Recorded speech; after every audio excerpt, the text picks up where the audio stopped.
800 meters down, the water is black. No sunlight, no shape, just cold pressure pushing on your chest.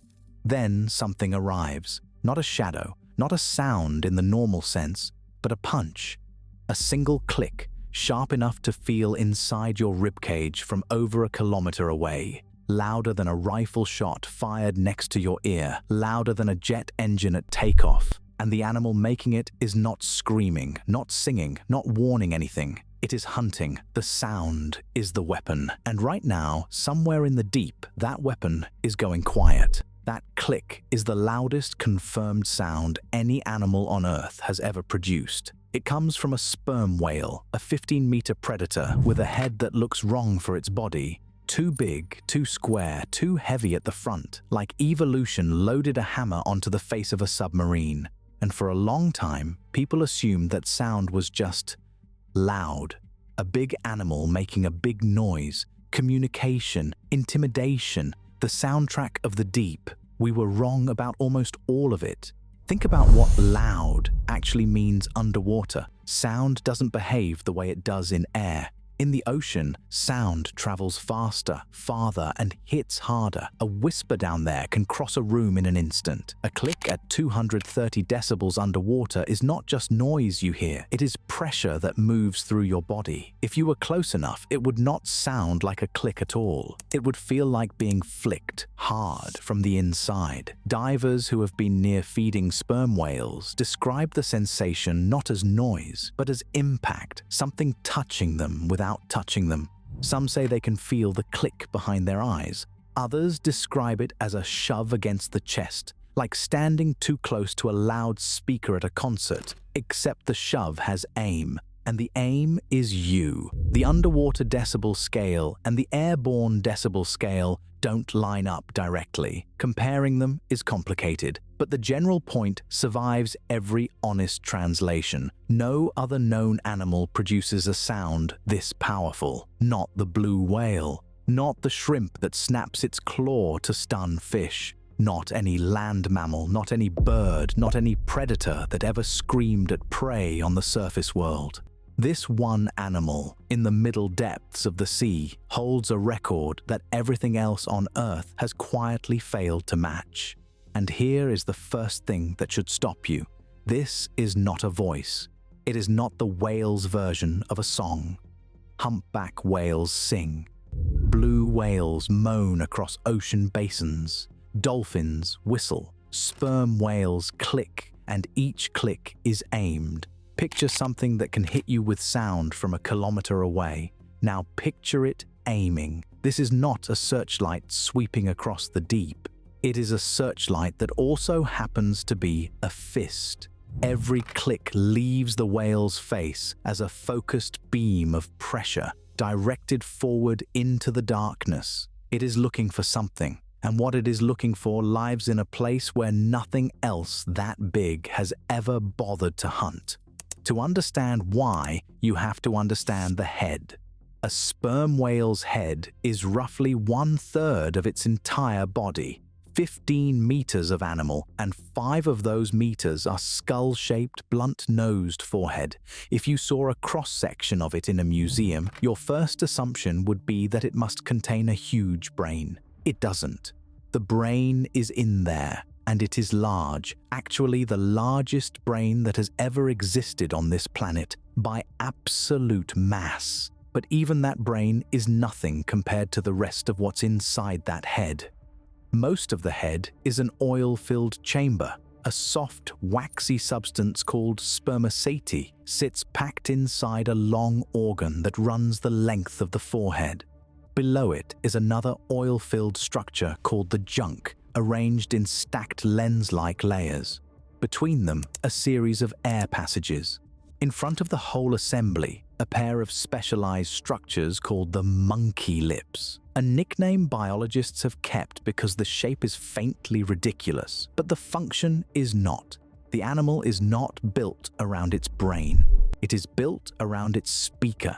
Everything you think a whale's head is for, sensing, breathing, thinking, chewing, this animal traded most of it. It kept a working brain and a working blowhole. Everything else in that enormous forehead became a machine for making sound. The blowhole itself got pushed off-center, sitting on the left side of the head, because the right side had to be sacrificed to the acoustic system. That is how committed this design is. Even the animal's breathing had to move aside so the weapon could fit. Now here is where it gets uncomfortable, because a machine that big is not built for casual noise. It is not there to say hello. Evolution does not spend 1/3 of an animal's body on a system unless that system is doing something essential, something that keeps the animal alive. So what is it hunting? Drop deeper, 1,000 meters, 2,000. The pressure at that depth would flatten most human equipment. Light disappeared long ago. Temperature drops close to freezing, and down there, moving through water the color of ink, is a shadow the size of a small school bus. The giant squid. Sperm whales dive to depths that most large animals cannot survive. Documented dives push past 2,000 meters. Some have been recorded near 2,250 meters down. They stay under for close to an hour and a half in extreme cases. They hunt in a place where their eyes are almost useless because at that depth there is no light to use. Imagine trying to survive as a predator in complete darkness. You cannot see your prey. You cannot smell it the way a land animal would. You cannot corner it against a wall. There are no walls. Your target is soft, silent, and built to disappear. It has enormous eyes tuned to catch the faintest smear of bioluminescence. It has jet propulsion for escape. It has ink for confusion. It has 10 arms lined with suckers, some of them ringed with hooks. The only way to find something like that is to make the darkness answer you. That is what the click does. The darkness is the reason the sound had to be that loud. The prey is fast, silent, and hiding in a volume of water that is essentially infinite. Whisper into that black water and you get nothing back. Shout into it and you get a whisper of echo, a little more than nothing. But hit the darkness with a pulse of pressure hard enough to punch a person's chest at a kilometer away, and now the ocean has no choice. Every soft-bodied thing in the beam's path becomes a reflection. Every wall of water becomes a returning wave. The click is not just loud because the whale is showing off. It is loud because the target is that hard to find and the ocean is that unforgiving. Every click is generated by forcing air through those monkey lips at the front of the head. The pulse of sound travels backward through the spermaceti organ, bounces off an air sac in front of the whale's skull, passes forward through the junk and exits the front of the face as a focused beam. It is one of the most complex sound-producing systems ever discovered in an animal. Physicists have modeled it, engineers have studied it. The design has been compared to a biological sonar array, except this one is packed inside a living body, diving through crushing pressure.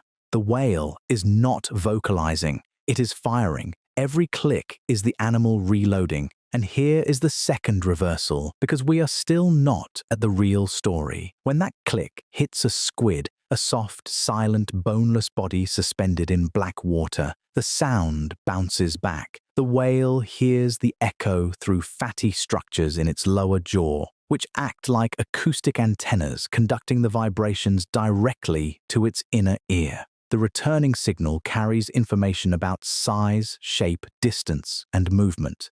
From that echo, the whale builds a picture of something it has never seen with its eyes.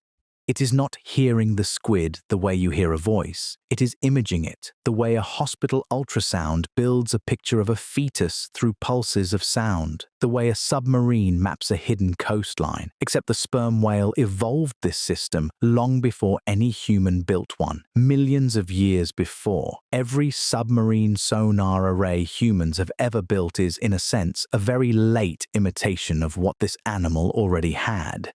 It sees with pressure. That chest punch feeling from the top of this video. The same beam, weaker at distance. What would knock the wind out of you at close range is the same signal the whale uses at a kilometer to find dinner. The click doesn't stop being physical just because it has spread out. It always was physical. That is what sound is down there.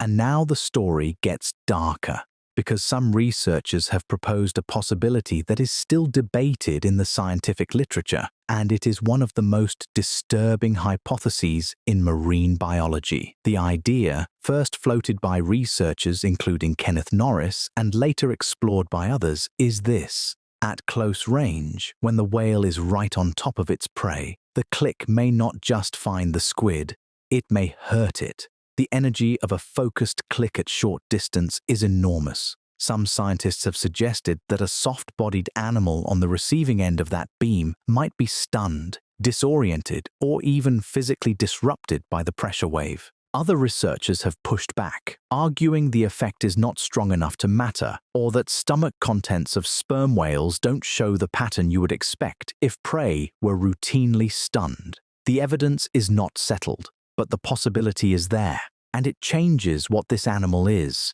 The loudest animal on Earth may not just be a hunter. It may be a sound-based predator that hits its prey with a shockwave. The click may not just find the squid, it may hurt it. Now hold that in your head, because we still have not gotten to the strangest part. A weapon this powerful does not come cheap. Producing those clicks requires the enormous head. Diving to 2,000 meters requires a body built for pressure, collapsible ribs, a chest that folds inward, blood chemistry that hoards oxygen the way a miser hoards coins. Staying down for 90 minutes requires oxygen management that would kill almost any other mammal, and every single dive ends the same way. The whale has to come back up, it has to breathe. The loudest voice in the ocean is also the easiest to find.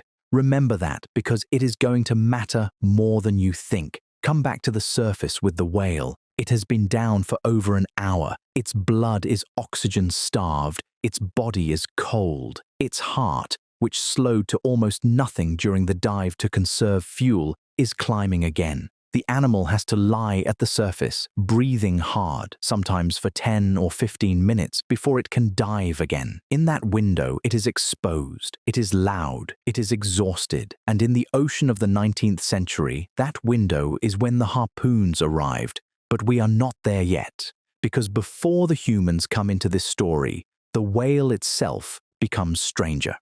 Remember, the click is a weapon. It finds prey. It may stun prey. It is one of the most impressive biological instruments ever evolved. And the same instrument does something almost no one expects. It talks. Inside a family group of sperm whales, usually females and their calves, moving together across ocean basins, the clicks change. They stop being sharp, evenly spaced hunting pulses. They start coming in short, rhythmic patterns. 3 clicks, pause, 2 more, pause, a signature. Researchers call these patterns codas.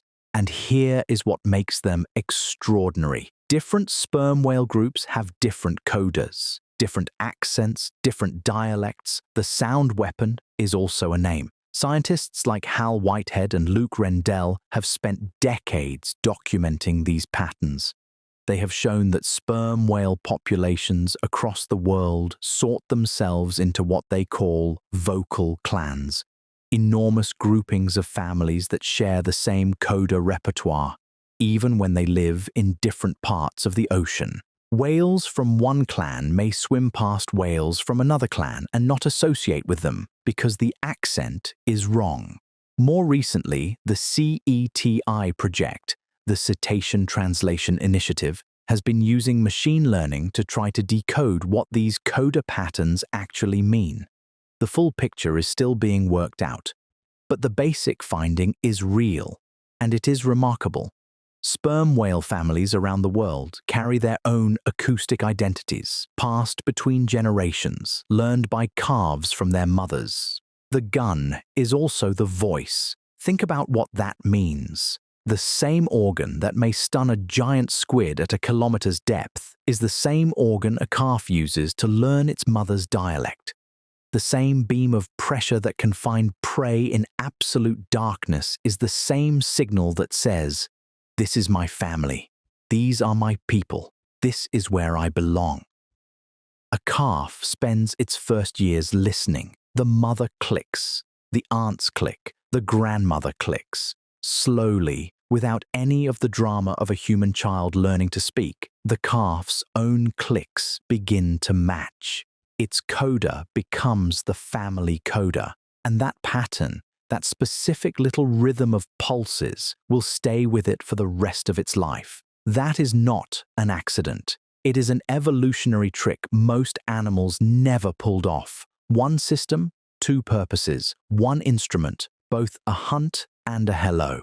Now step back and look at the ocean itself. The physics of deep water do something strange to sound. Below a certain depth, there is a layer where temperature and pressure combine to trap low-frequency sound in a horizontal channel. Sound entering this layer does not spread out and fade the way it does at the surface. It gets funneled. It bounces gently between the top and bottom of the channel and travels for enormous distances with almost no loss of energy. Scientists call it the SOFAR channel, the sound fixing and ranging channel, and it was discovered during naval research in the mid-20th century, when Cold War scientists realized that a small explosion set off in the right layer of ocean could be heard on the other side of the world. The ocean itself is built to carry this animal's voice. Under the right conditions, low-frequency whale sounds can travel across ocean basins, thousands of kilometers. The sperm whale did not just evolve a powerful sound, it evolved a sound that lives inside a planet-scale acoustic instrument. The ocean is not passive scenery, it is a violin, and the whales have been playing it for millions of years. That is worth sitting with for a second, because for most of the history of the sperm whale, that instrument was clean. A click released in the North Atlantic could, in theory, be detected on the other side of the ocean. Family groups did not have to be visually close to be acoustically connected. The deep sound channel meant that the ocean was, in a very real sense, small for these animals. They lived inside a network of sound most other species cannot even perceive, and they did it while raising their young. Sperm whale societies are matriarchal. Females stay in family groups for their entire lives. Males leave, roam the deep waters of the polar seas alone, and return only occasionally to mate. The females do most of the work of keeping the next generation alive, and here is where the biology becomes something almost tender. Calves cannot dive as deep as their mothers. They cannot hold their breath as long. They cannot follow the family down to the hunting grounds 2,000 meters below the surface. And yet the mother has to eat. She has to dive. She has to leave the calf behind. So the family solves it together. When one mother dives to hunt, another adult stays near the surface with the calf. The calves are not abandoned. They are babysat. Scientists call this alloparental care, and it is well documented in sperm whale groups. The loudest animal on Earth is also one of the most socially organized. Its family structure is measured in decades, not seasons. Some individual bonds last a whale's entire life, 60, 70 years, sometimes more. Picture that for a second. A calf floats near the surface, waiting. A kilometer below, its mother is firing pressure into the dark, hunting something enormous and slippery. And beside the calf, an aunt or a grandmother is drifting quietly, keeping watch. Occasionally clicking a coda the calf will one day repeat to its own children. The system works because the family works. And still, the hunt is not clean. Look at an old sperm whale, especially a large male, and you will see the truth written on its skin. Circular scars, rings the size of dinner plates, sometimes hundreds of them, covering the head, the jaw, the sides of the body. Those scars come from the suckers of giant squid. Some scars come from colossal squid, an even larger relative that lives in the Southern Ocean, whose suckers are ringed with sharp, rotating hooks. The prey does not die quietly. It fights. When a sperm whale finds a giant squid in the dark, the click may weaken it, may confuse it, may reveal it, but the final act still involves teeth, jaw, and struggle. Tentacles wrap around the head, suckers grip skin. The whale twists in the black water, trying to bite through the body of an animal built for one purpose, not to escape, but to hold on. the loudest animal on Earth still comes up bleeding. That is the real hunt, not a clean shot in the dark. A brawl at 2,000 meters in freezing water in absolute night between a mammal that has to breathe and a squid that has nothing to lose. The scars are the record. Every ring is a fight the whale survived. Some of the biggest males look like the deep ocean spent decades writing on them. And then, into this ancient system, we arrived. In the 19th century, human industry discovered what was inside a sperm whale's head. That oil-filled chamber, the spermaceti organ, turned out to produce a substance of extraordinary quality. Spermaceti burned cleanly and brightly. It made the finest candles anyone had ever seen. It lubricated fine machinery, including, later on, the delicate mechanisms inside watches and, eventually, spacecraft. It was used in cosmetics, in industrial products, in the making of soap and margarine. The oil that gave these whales the acoustic power of the deep ocean was the same oil that made them worth more dead than alive. We did not hunt them because they were monsters. We hunted them for candles, soap, lubricant, and light. And because the whales had to surface to breathe, because they were loud enough to find, because they lived in predictable family groups that stayed together and did not scatter, they were catchable. Whaling fleets from New England, from Britain, from Norway, from Japan, killed them in enormous numbers. Estimates suggest hundreds of thousands were taken from the world's oceans over roughly 2 centuries. Populations that had lived undisturbed since before the last ice age were cut down inside a few human generations. We hunted the voice. And then, after commercial whaling of sperm whales was largely halted in the second half of the 20th century, we did something else. We filled the ocean with our engines. Container ships, tankers, cruise ships. The global shipping fleet has grown into a background of continuous low-frequency noise. And low-frequency noise, the same kind of sound the SOFAR channel was designed by physics to carry, travels through the deep sound channel just as effectively as a whale click does. Researchers have documented significant increases in ambient ocean noise over the past century, especially in shipping-dense regions. Studies estimate that the range at which whales can hear each other has been reduced in many parts of the ocean, sometimes dramatically. In some heavily traveled shipping corridors, the acoustic range of a whale's voice has shrunk by an order of magnitude compared to what it likely was before the industrial age. Think about what that does to a species built around long-distance sound. A family that used to be able to stay in acoustic contact across an ocean basin now has to stay closer together. A calf learning its dialect has fewer clear signals to imitate. A male returning from feeding grounds thousands of kilometers away has a harder time finding the females who share his clan's accent.